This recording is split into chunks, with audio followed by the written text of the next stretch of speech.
Ahoj, moje meno je Teo a idem vám ukázať alebo natočiť, ako si idem pripraviť tašku na zajtrajší turnaj Oranie Zvolen na ihrisku MFK Zvolen. Takže prvá vec, čo si dám do tašky, do tohoto veľkého sáčka, budú jasne, že kopačky.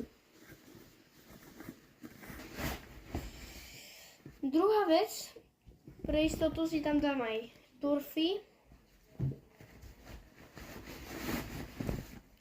A v tejto časti tašky je to všetko.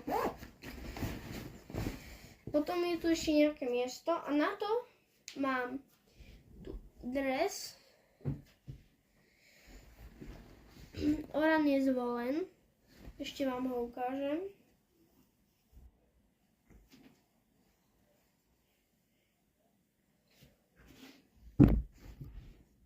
Teraz ho poskladám.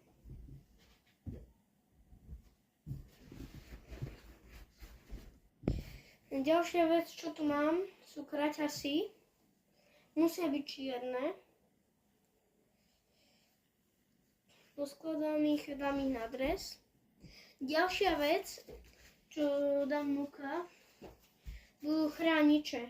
Bez chráničov by si nemohol nastúpiť do hry, lebo by ti to zakázal rozhodca. Potom sú tu tieto malé ponožtičky, ktoré slúžia na to, aby sa chrániče nehýbali cez zápas. Potom tu mám štucne, to sú vlastne dlhé ponožky.